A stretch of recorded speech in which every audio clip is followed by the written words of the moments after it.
Behind the glittering facades of Europe's grandest palaces lies a chilling secret, whispered through the corridors of history: the calculated sacrifice of royal daughters on the altar of dynastic ambition. These were not romantic unions. They were clandestine genetic endeavors conducted on living women, orchestrated by families who prized bloodline above all else.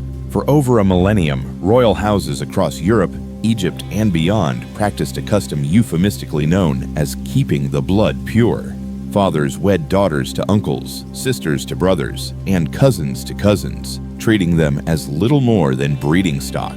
The women at the heart of these unions were not consulted. They were commanded, their destinies predetermined from birth. Isabella II of Spain knew from childhood that she would marry her first cousin. Maria I of Portugal was betrothed to her uncle at the tender age of 6. These were not isolated anomalies, but calculated strategies that spanned continents and centuries. Each princess who walked down the aisle toward a blood relative was, in effect, walking toward a life sentence. The consequences were as predictable as they were devastating. Miscarriages plagued these families with grim regularity. Infants born of these unions often perished, their bodies too frail to withstand the genetic gauntlet their parents had imposed. Those who survived faced lives marred by illness, deformity, and profound mental distress. Yet, the practice persisted, generation after generation. Why? Because to these royal houses, women were not individuals with aspirations and dreams, but vessels for preserving power. Their bodies were political instruments, their wombs state property, and their very existence subservient to the perpetuation of the dynasty. The crown's obsession with purity fostered a cult of bloodline worship that crushed countless lives beneath its gilded weight. Today, we tear aside the velvet curtains and illuminate the truth. This is not merely a historical account. It is a cautionary tale about the insidious nature of power when it demands absolute dominion over women's bodies. The princesses ensnared in these unions may have worn crowns, but they were prisoners in gilded cages, their every move dictated by the whims of their families and the expectations of the court. What you are about to discover will challenge your perceptions of royal romance and fairy tale endings. These are the stories they desperately wanted to keep hidden, the stories of princesses whose lives were bartered for a bloodline that was already irrevocably tainted. The obsession with royal bloodline purity did not arise spontaneously. It was meticulously cultivated, like a religion complete with its own twisted theology. In ancient Egypt, pharaohs believed themselves to be direct descendants of the gods, and any marriage outside the immediate family was seen as a dilution of their divine essence. This belief, like a virulent contagion, spread through royal courts across the globe. By the Middle Ages, European royalty had embraced the practice with zeal. The Habsburg dynasty, which reigned over vast territories across Europe, elevated inbreeding to an art form. They constructed elaborate family trees that resembled tangled webs, with the same names appearing repeatedly as both ancestors and descendants. Charles II of Spain, the unfortunate culmination of generations of Habsburg inbreeding, possessed an ancestry so convoluted that he was more inbred than if his parents had been full siblings. The political machinery that enforced these unions was ruthlessly efficient. Young princesses were groomed from infancy to accept their preordained fate. They were indoctrinated to believe that their paramount duty was to safeguard the family's power, even if it meant marrying men who shared their blood. Resistance was not only discouraged, it was unthinkable. These girls were raised in carefully controlled environments, surrounded by courtiers who constantly reinforced the message, "Your body belongs to the crown." The Catholic Church, despite its official condemnation of incest, frequently turned a blind eye when the individuals involved were royalty. Papal dispensations could be purchased for a price, granting cousins the Church's blessing to marry. The very institution that should have served as a protector became complicit in their exploitation. Money and power, as so often happened, spoke louder than religious doctrine. The medical establishment of the time, however limited in its knowledge, began to observe certain disturbing patterns. Royal physicians documented the Habsburg jaw, the pronounced lower jaw that became increasingly prominent with each successive generation of inbreeding. They meticulously recorded the alarmingly high infant mortality rates, the frequent miscarriages, and the mysterious illnesses that plagued royal children. Yet, they rarely dared to publicly voice their concerns about the underlying cause. Behind closed doors, these royal women endured suffering that history has only recently begun to acknowledge. Their personal letters, when they survived the censors, reveal profound loneliness, fear, and resignation. They understood that their children were likely to die young or live with debilitating conditions. They recognized that their own health would deteriorate with each pregnancy. Yet they had no recourse but to continue to fulfill their dynastic duty. The cult of pure blood demanded sacrifices, and it was almost invariably the women who paid the ultimate price. While kings and princes could indulge in extramarital affairs and sire healthy children outside the bounds of marriage, queens and princesses were shackled to their blood relatives, their bodies constantly monitored and controlled to ensure the legitimacy and purity of the royal line. No royal family embodied the horrors of systematic inbreeding more vividly than the Habsburgs. For nearly 5 centuries, they ruled vast territories across Europe, and for almost the entirety of that time, they practiced endogamy with unwavering devotion. The results were undeniably catastrophic, creating what historians now term the Habsburg Curse, a legacy of genetic devastation that serves as history's most profound warning against the perils of obsessive endogamy. The practice began innocently enough, with strategic marriages between distant cousins designed to consolidate power and wealth. However, as the generations passed, the family tree became increasingly convoluted and intertwined. By the 16th century, Habsburg marriages had devolved into a form of genetic Russian roulette. Philip II of Spain married his own niece, Anna of Austria. Their son, Philip III, married Margaret of Austria, his second cousin. Their son, Philip IV, married Mariana of Austria, who was both his second cousin and his niece. The women caught in these webs of consanguinity bore the heaviest burden. Mariana of Austria bore Philip IV 5 children, only 2 of whom survived to adulthood. Her surviving letters reveal a woman consumed by grief,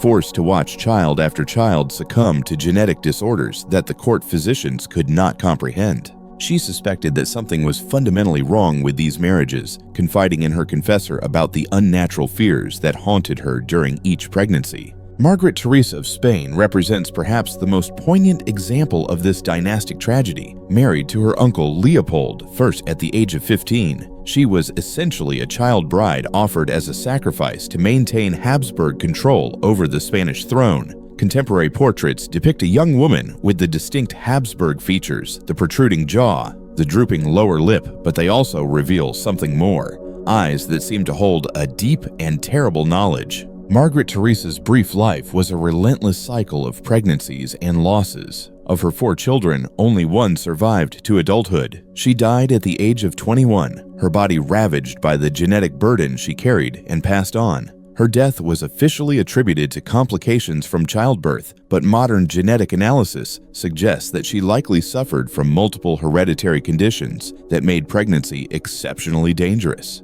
The Habsburg women were not simply victims of their genes. They were victims of a system that viewed them as little more than reproductive assets. Court protocols dictated every facet of their lives, from their diets to their social interactions. They were constantly surrounded by ladies-in-waiting who reported their every action, ensuring that they remained faithful to husbands who were often their own uncles or first cousins. The ultimate product of this genetic catastrophe was Charles II of Spain, whose family tree was so intricately interwoven that he possessed only 4 great-grandparents instead of the usual 8. His mother, Mariana of Austria, was also his father's niece. Charles was born with such severe disabilities that he could not speak until the age of 4 or walk until the age of 8.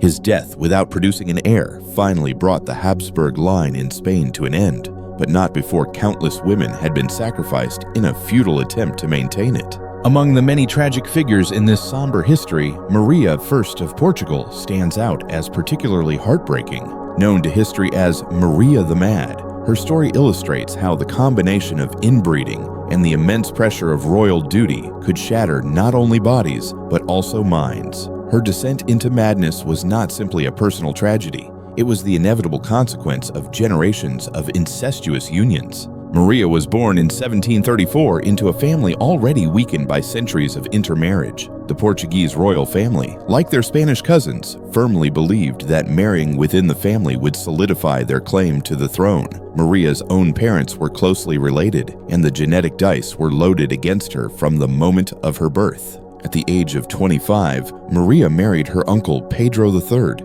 The 17-year age difference was the least of their problems. Pedro was her father's brother, making their children genetically equivalent to the offspring of half-siblings. The Portuguese court celebrated the marriage as a triumph of dynastic planning. No one gave a second thought to the young woman who had been granted no say in the matter. Maria's early years as queen revealed an intelligent and devout woman striving to govern effectively. She was a patron of the arts, reformed the prison system, and demonstrated genuine concern for the welfare of her subjects. However, beneath the veneer of royalty, the genetic time bomb was ticking. She endured multiple miscarriages, and of the 7 children who survived childbirth, several displayed signs of the family's hereditary weaknesses. The death of her eldest son, José, marked the beginning of Maria's psychological unraveling. José had married his aunt, Maria's own sister, perpetuating the family tradition. When he died at the age of 27, followed shortly by her daughter and son-in-law, who were also first cousins, something within Maria shattered. The weight of generations of unnatural unions seemed to crash down upon her all at once. Contemporary accounts describe a woman transformed by grief and madness.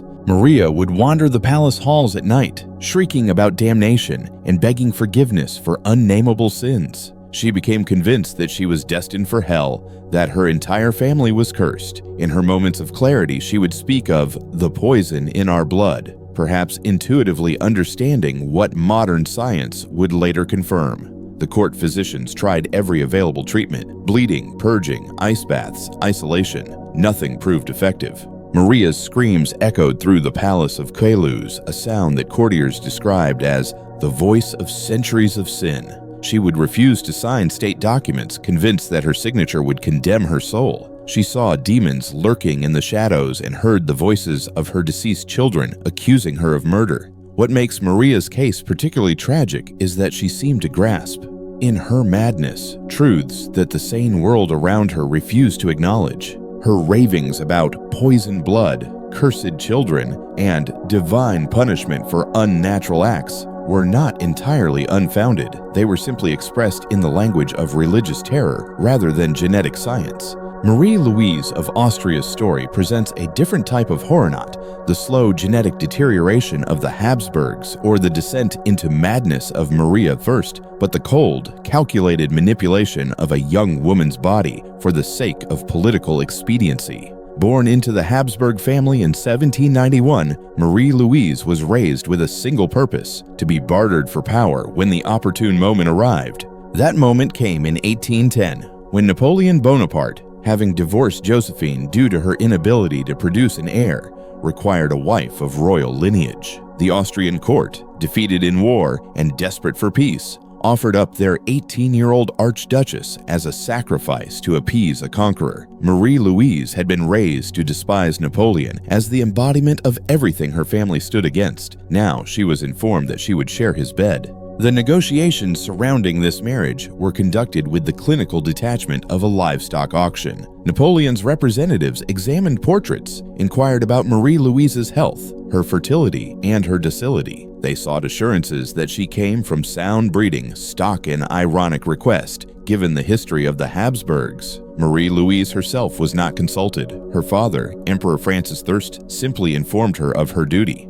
Marie-Louise's letters from this period reveal a young woman consumed by terror. She wrote to her childhood governess about recurring nightmares in which Napoleon appeared as a monstrous figure. She had heard tales of his volatile temper, the suffering endured by his previous wife, and his numerous mistresses. However, her protests fell on deaf ears. Her father informed her that the sacrifice of one princess could potentially save an empire. The proxy marriage ceremony conducted before Marie-Louise had even met Napoleon exemplified the dehumanization of royal women. She stood in a Viennese chapel while her uncle stood in for Napoleon, reciting vows on behalf of a man who was thousands of miles away. By law, she was now married to someone she had never actually met. Her body, her future, and her potential children had all been signed away without her consent.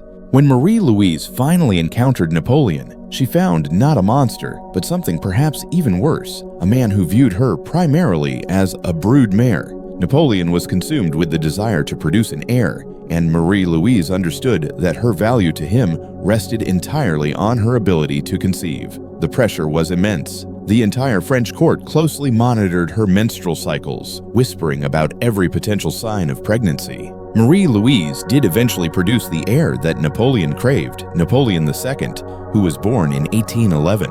However, even this triumph came at a terrible cost. The birth was exceedingly difficult, and at one point the doctors inquired of Napoleon whether they should save the mother or the child. His response was telling: "Save the mother, she can give me more children."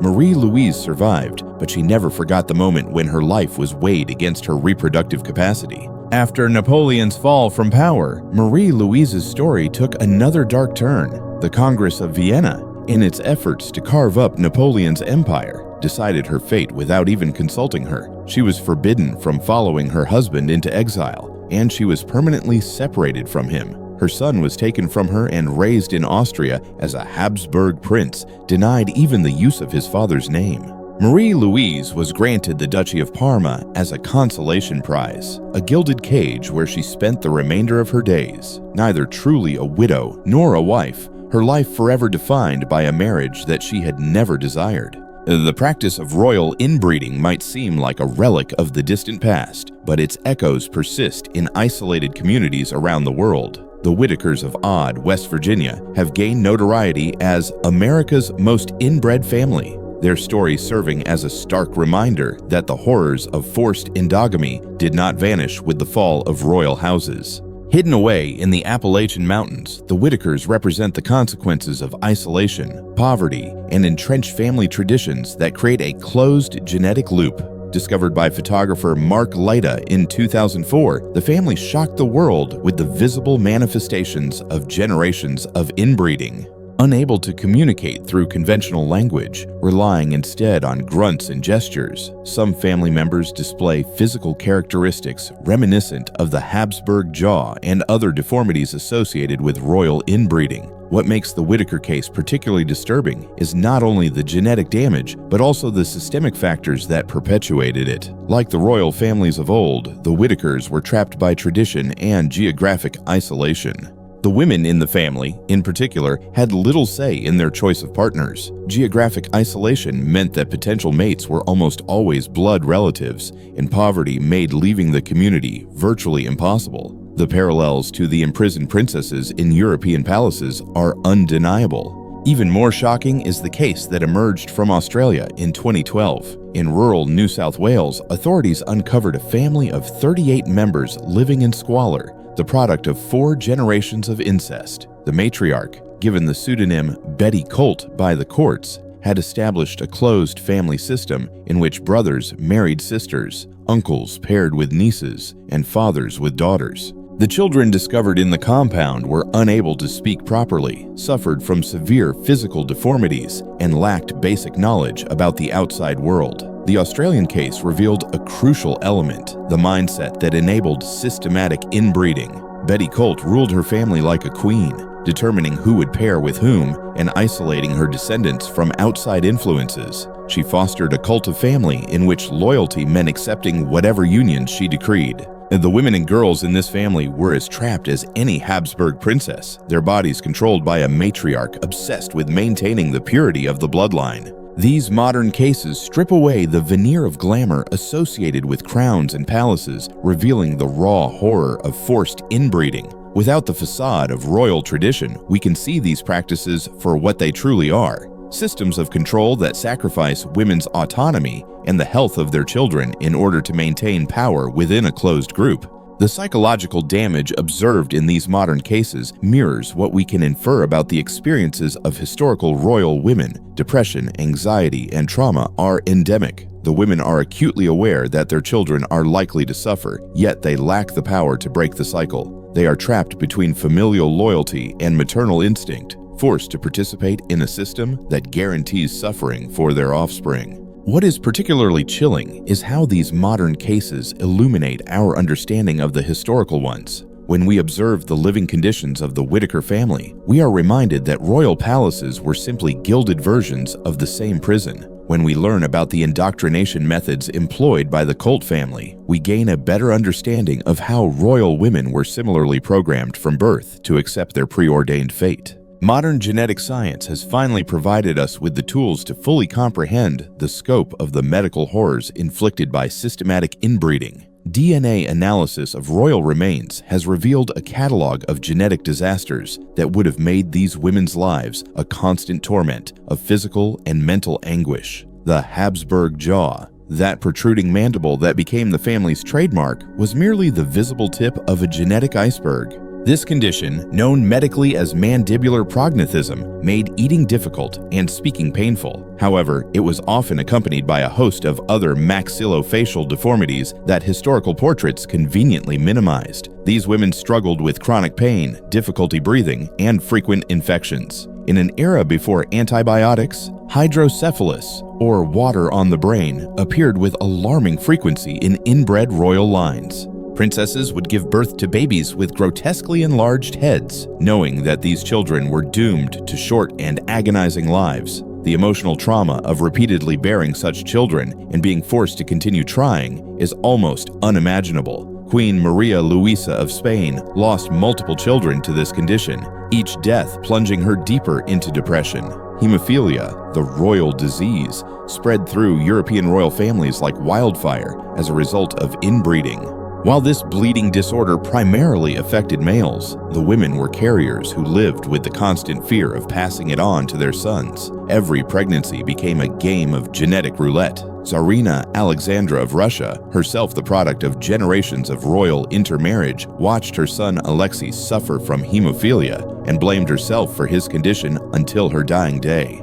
However, perhaps the cruelest aspect of royal inbreeding was the infertility that plagued these unions. Modern studies have demonstrated that children of first cousins have significantly higher rates of infertility, and the problem intensifies with each subsequent generation. Royal women faced immense pressure to produce heirs, yet their own genetic makeup often made this impossible.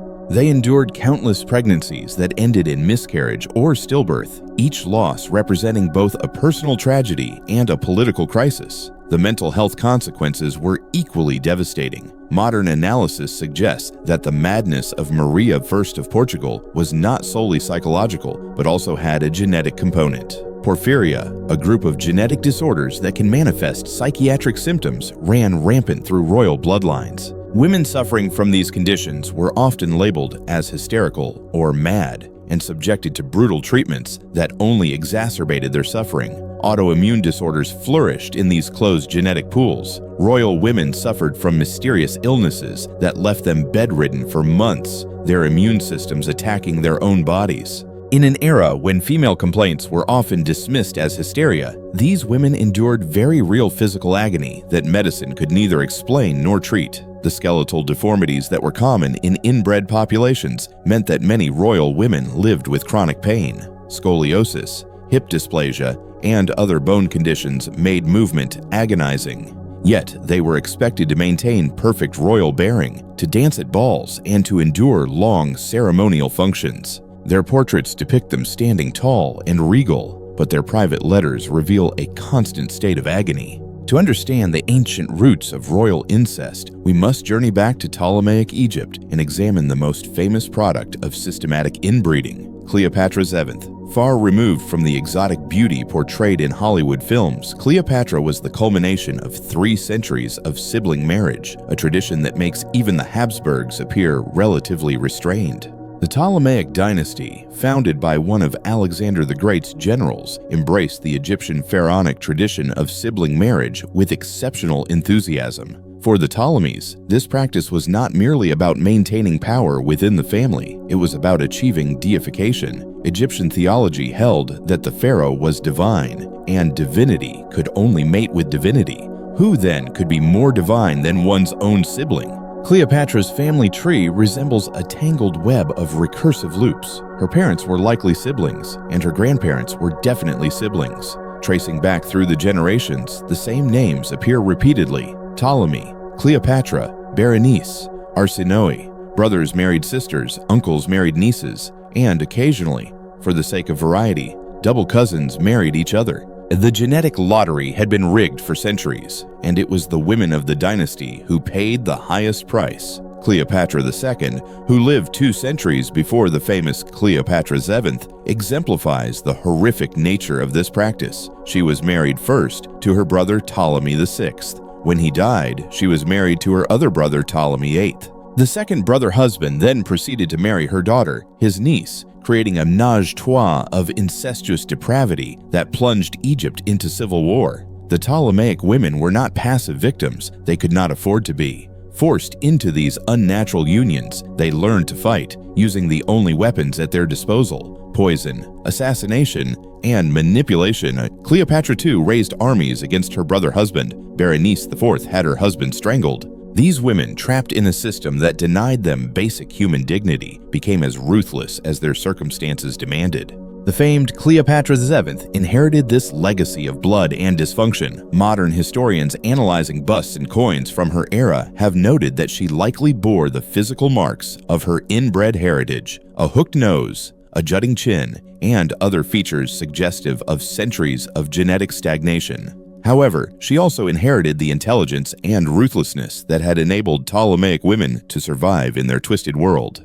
Cleopatra's relationships with Julius Caesar and Mark Antony are often portrayed as grand romances, but they should be understood within their proper context. After a lifetime spent surrounded by brother husbands and uncle suitors, these Roman men must have seemed like avenues of escape. They were powerful men from outside the suffocating Ptolemaic bloodline, offering not only political alliance, but also the possibility of genetic diversity. The deaths of Cleopatra and her son Caesarion marked the end of the Ptolemaic dynasty, but the Egyptian tradition of royal incest cast a long shadow. The practice had demonstrated that systematic inbreeding could maintain power for centuries, albeit at a terrible cost. The lesson was not lost on later royal houses, which would adopt similar practices with similarly disastrous results. What makes the Ptolemaic example so chilling is its longevity. For 3 centuries, generation after generation of women were forced into these unions. They were aware of the history and witnessed the patterns of madness and murder that plagued their family,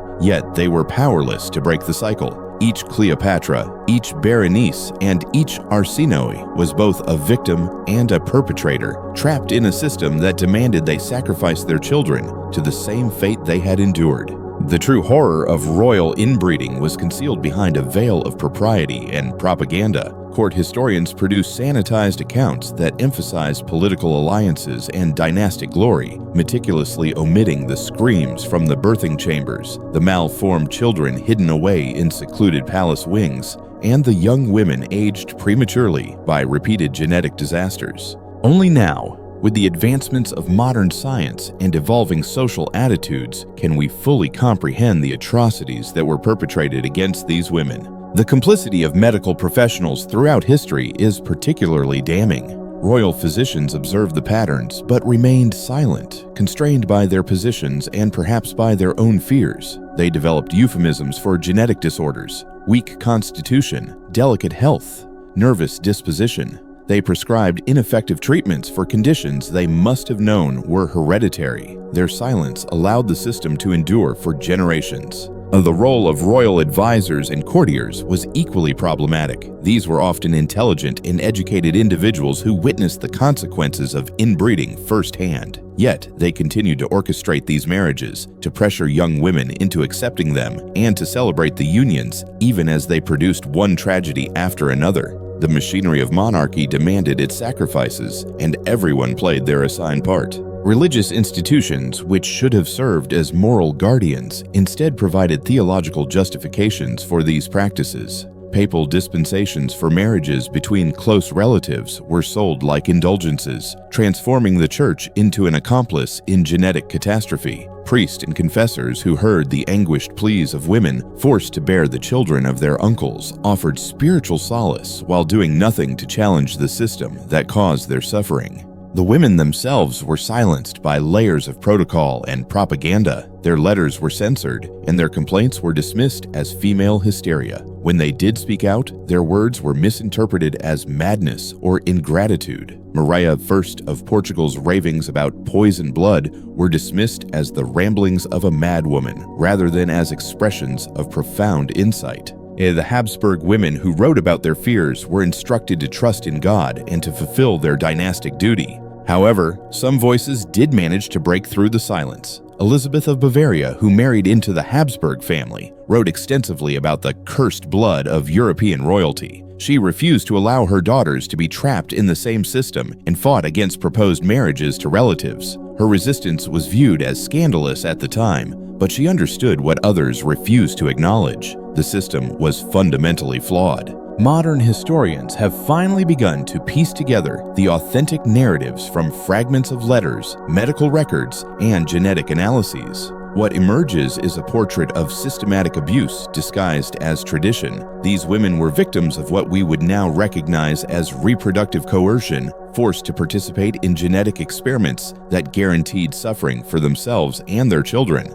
The silence is finally being broken, but it comes too late for the countless women who suffered. Each princess forced to marry her uncle, each queen who buried malformed children, and each royal daughter sacrificed to maintain pure blood deserves to have her story told honestly. They were not willing participants in a grand tradition. They were victims of a system that valued bloodline purity above human dignity. The history of royal inbreeding stands as one of humanity's most appalling examples of what can happen when power trumps basic human rights. These were not abstract policies or distant political machinations. They were intimate violations that played out in bedchambers and birthing rooms, leaving a trail of broken bodies and shattered minds across centuries. The cost was invariably borne by women and children. While kings and princes made the decisions, negotiated the treaties, and arranged the marriages, it was their daughters, sisters, and wives who endured the physical consequences. They carried pregnancies that they knew were likely doomed. They raised children whose suffering was encoded in their genes. They lived with the knowledge that their own bodies had become instruments of dynastic policy. What makes this history particularly relevant in the present day is how it highlights the dangers inherent in any system that treats women's bodies as property. The royal families who practiced systematic inbreeding were extreme examples, but the underlying mindset that women's reproductive capacity belongs to family, state, or community rather than to themselves persists in numerous forms across the globe. The genetic disasters that resulted from royal inbreeding also serve as a warning about the perils of isolation and insularity. Whether in royal palaces or remote communities, when groups isolate themselves and reject outside influences, women inevitably bear the brunt of the consequences. The Whitakers of West Virginia and the Colts of Australia demonstrate that these patterns recur whenever isolation and control converge. Modern science has equipped us with the tools to understand why inbreeding leads to such devastating outcomes. However, the royal women who suffered did not require DNA tests to recognize that something was terribly wrong. They lived with the evidence every day. The children who struggled to breathe, the babies born with enlarged heads, and the pregnancies that ended in blood and grief. Their lived experiences were centuries ahead of scientific understanding. The abandonment of the practice of close inbreeding by most European monarchies did not stem from a sudden moral awakening, but rather from practical necessity. The Habsburg line eventually died out, and the Spanish throne passed to a new dynasty. The cost had simply become too high to ignore. However, for every Charles II whose deformities brought an end to a dynasty, there were countless women whose suffering went unrecorded, their names relegated to the footnotes of history. As we reflect upon this dark chapter in human history, it is imperative that we remember that these were not distant historical figures, but real women who loved their children, felt pain, and experienced both joy and sorrow. They deserve better than to be remembered as mere breeding stock in a genetic experiment. They deserve the right to choose their partners, to bear healthy children, and to live lives free from the shadow of inherited disease. Their stories serve as a poignant reminder that whenever we allow power to override humanity, it is always the most vulnerable who suffer the most.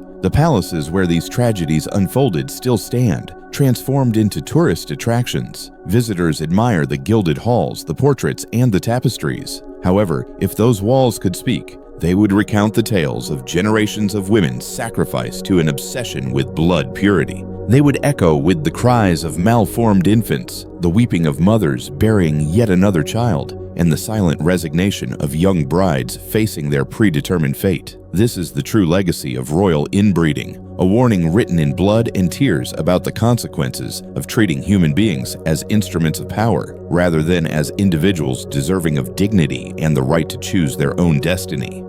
So, as we've explored, the glittering world of royalty held a dark secret: the systematic exploitation of women, their bodies treated as mere vessels for preserving a dynasty. Their stories, often hidden from history books, are a powerful reminder that power without compassion can lead to unimaginable suffering. Let's remember these women not as figures in a dusty textbook, but as individuals whose lives and choices were stolen for the sake of a throne. I'm really curious to hear your thoughts on this. What surprised you the most about these stories? Do you have any questions or insights you'd like to share? Please jump into the comments below. Let's keep this important conversation going. And if you found this exploration of history as a cautionary tale thought-provoking, please consider subscribing. We'll be uncovering more hidden narratives and forgotten voices, so you won't want to miss our next journey into the past.